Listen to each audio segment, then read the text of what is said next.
안녕하세요. 김다래입니다. 아직도 방언에 대해서 100% 귀신 방언이라면서 부정적으로 인식을 해서 성령 회방제를 짓고 있는 그런 목회자들과 크리스찬들이 상당히 있는 것 같습니다. 그러나 방언은요, 실제 영적으로 우리에게 유익한 부분이 참 많습니다. 실제 방언기도를 열심히 했을 때 자신의 영역 강화가 되는 것은요, 당연한 겁니다. 그렇게 영역 강화가 됩니다. 그리고 다른 은사까지도요, 개발되는 경우가 허다합니다. 예를 든다면요, 귀신을 쫓고 신유를 행하는 능력자들은요, 하루 5시간 이상, 7시간 이상, 10시간 이상씩 그렇게 방언기도를 꾸준히 열심히 했던 분들이라는 겁니다. 요즘 젊은 능력자들 가운데 보면요, 임파테이션 같은 그런 방식으로 그런 축사나 신유 능력자가 된 경우가 참 많이 있는 것 같습니다. 그 사람들이 본인이 개인이 기도를 열심히 해서 많이 해서 그렇게 능력자가 된 것은 저는 아닌 걸로 압니다. 임파테이션 부분에 치중을 많이 했을 때도 그렇게 능력자가 될 수가 있습니다. 그러나 그런 방식으로 접근이 아닌 방언기도를 많이 하는 방식으로의 접근도요 충분히 가능하다는 겁니다. 물론 아무나 쉽게 그런 능력자가 되는 것은 분명히 아닙니다. 저도 3개월 이상 그렇게 훈련을 받아보았습니다만 저는 실패했습니다. 그 훈련에는 문제점은요, 임파테이션에 있다는 것을 저는 잘 압니다. 임파테이션 방식만 조금 바꾸게 되면요, 더 많은 그 신유 사역자를 배출할 수가 있을 겁니다. 현재 나는 1% 정도밖에 배출하지 못하는 걸로 압니다. 그것은요, 임파테이션에 문제가 있다는 겁니다. 만약에 제가 유능한 신유 사역자가 될 수만 있다면요, 그런 노하우를 잘 알기 때문에, 그런 어떤 그 문제점을 잘 알기 때문에 제 노하우를 잘 접목시켜서요, 대상자를 먼저 잘 선별하고요, 훈련시켜서 수많은 능력자를 양성할 수도 있을 텐데 하는 그런 아쉬움도 예전에 가져본 적이 있습니다. 그러니까 돈이 결부되지 않은요, 정말 순수한 그런 목적으로요, 예수님이 그 제자들을 선택하고 양육해서 능력자로 복음 전자도 그렇게 세우지 않습니까? 그런 방식으로 충분히 능력자들을 많이 키워낼 수도 있겠다고 저는 생각해 봅니다. 참 그랬으면 참 좋겠다는 그런 생각도 예전에 해보았습니다. 지금까지 제가 말씀드린 이런 능력자를 양성하는 문제는요, 본인이 먼저 능력자가 되어야 가능한 겁니다. 그런데 저는 그런 능력자가 아직은 아닙니다. 그래서 오늘은요, 방언기도의 소소한 활용법에 대해서 여러분에게 말씀드리겠습니다. 전 제게 그 중보기도 그러니까 도고기도를 받는 경우도 들어있는데요. 상대방이 사정을 알려주지 않고 그렇게 기도해달라고 부탁하는 경우도 가끔은 있습니다. 그럴 경우는요, 저는 그냥 방언기도로만 해줍니다. 제 영이 알아서 기도하는 것이기 때문에요, 그렇게 기도를 해도요, 충분히 가능합니다. 물론 예의에 어긋난 경우이긴 합니다만 이렇게 기도 부탁을 하는 사람도 가끔은 있습니다. 그러나 그런 부탁은 여러분 가급적 하지 마시기 바랍니다. 이름도 얼굴도 어떤 사람인지 어떤 기도의 내용인지 그것도 알려주지 않고요, 그냥 기도해달라는 사람도 있다는 겁니다. 좀 난처하고요, 그거는 예의에 벗어나는 거기 때문에 그렇게 하시면 안 됩니다. 이런 경우 말고 말입니다. 그 보통 잠들기 전에 여러분 방문기도를 하다가 그 자연스럽게 잠들어 볼 수 있기를 바랍니다. 그럴 경우는요, 한바탕 여러분도요 그 잠을 자면서 말입니다. 잠들기 전에 한 그 방언기도 때문에 영적 전투를 하게 될 겁니다. 저는 그런 것을 수없이 많이 겪고요, 실제 그렇게 합니다.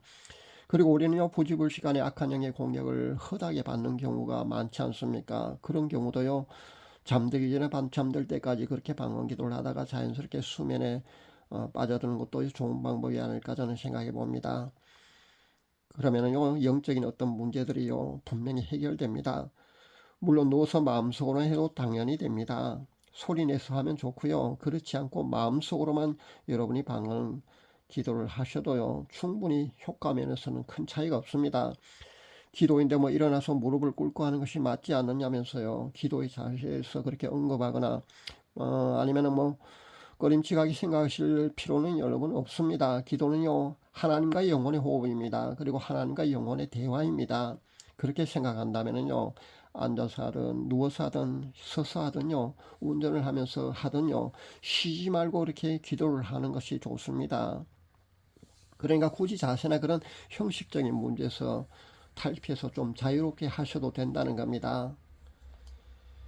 그리고 운전할 때 말입니다. 방어를 하면서 여러분 한번 운전해 볼 수 있기를 바랍니다. 상당히 신기한 일들이 아마 여러분 앞에 많이 펼쳐질 겁니다.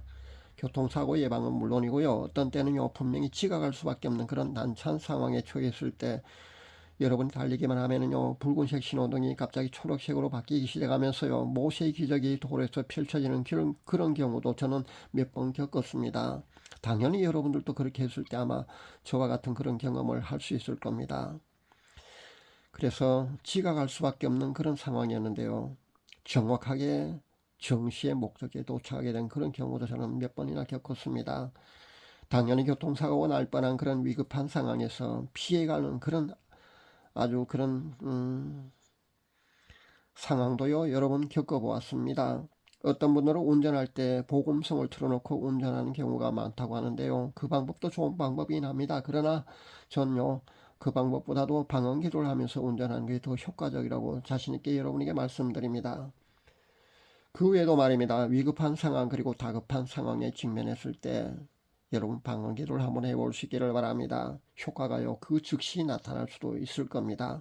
예를 든다면요, 택시가 잘 잡히지 않을 때 시간은 자꾸만 가고요, 중요 약속 시간은 점점 다가오고 그런 난처한 경우를 우리는 가끔씩 겪지 않습니까? 보통은 뭐 카카오 택시를 예약합니다. 그러나 저는요, 카카오 택시를 예약하지 않고 보통 그냥 나가거든요. 근데 거짓말처럼요, 신기하게 택시 한 대가 바로 앞에 대령하는 그런 신기한 일도 저는 많이 겪습니다. 또 다른 예를 들어본다면요, 주차장에 많은 일 때 말입니다. 주차는 해야 하는데 난처한 경우도 있지 않습니까? 그럴 때 방언 기도를 해볼 수 있기를 바랍니다. 거짓말처럼요, 바로 눈앞에서 차 한 대가 빠져나가고 주차할 수 있도록 그런 상황도요, 여러분 앞에 펼쳐질 겁니다. 뭐 그런 사소한 자질구레한 것까지도 기도를 하느냐고 비아냥될 분도 혹시 있을까봐 제가 그러는데요. 기도라는 것은요, 하나님과 나 자신이 바로 선 관계 속에 있을 때는요, 여러분이 생각하는 그 생각만 해도요, 여러분이 어떤 것을 간절히 그냥 생각만 해도 이루어진다는 것을요, 그게 바로 기도의 원리거든요. 그런 기도의 원리를 아시는 분들이라면요, 제가 지금까지 한 내용들을 아마 충분히 이해하고 실제 여러분도 아마 실천할 수 있을 겁니다. 그랬을 때 여러분도 그런 기적적인 그런 기도의 응답 체험을 많이 할 수 있을 겁니다. 특히 방언기도는요, 내 육신이 마땅히 빌 바를 알지 못할 때 하는 경우에 그런 최상의 기도가 바로 방언기도가 아닙니까? 그러니까 내 육신이 마땅히 어떤 것을 빌 바를 모를 때는요, 방언기도를 열심히 할 수 있기를 바랍니다. 그러면요, 여러분의 영이 말입니다, 알아서 적절하게 기도를 하나님께 다이렉트로 그렇게 하는 것이 됩니다. 그렇기 때문에 바로요, 여러분이 생각하는 것, 생각만 해도요, 그 모든 것들이 이루어질 수 있다는 겁니다. 이외에도요, 방언기도의 소소한 활용법은요, 무궁무진하다고 저는 생각합니다. 여러분이 수시로 쉬지 말고 기도하는 그런 성도님들 다 될 수 있기를 바랍니다. 기도는요, 일방통행이 아닌 쌍방통행이 될 수 있어야 합니다. 그렇지 못한 경우가 대다수이지만 여러분은 그 반드시 쌍방통행의 기도를 할 수 있기를 바랍니다. 하나님과의 올바른 관계 속에는 크리스찬들이라면요, 제가 오늘 말씀드린 것 외에도요, 훨씬 더 많은 기적들을 아마 경험하게 될 겁니다. 성령님의 귀한 선물인 방언기도를 잘 활용하시기를 바랍니다. 크게는요, 대단한 능력자가 탄생할 수도 있을 겁니다. 그렇지 않다 할지라도요, 소소하게 일상생활을 하면서 겪는 모든 일에 여러분이 잘 활용하기만 한다면요, 여러분이 그 큰 유익이 될 줄 압니다. 날마다 기적을 체험하는 신앙, 하나님과 항상 호흡하듯이 친밀한 관계, 그런 관계 속에서 거하는 여러분들 다 될 수 있기를 바랍니다. 기도는요, 일방통행이 아니고요, 분명히 쌍방통행이 되어야 합니다. 특히 방언 기도는요, 하나님과의 의사소통에서요, 아주 중요한 수단이기 때문에 여러분 방언을 수시로 열심히 해서 큰 영적인 육적인 유익을 얻을 수 있기를 간절히 바랍니다. 감사합니다.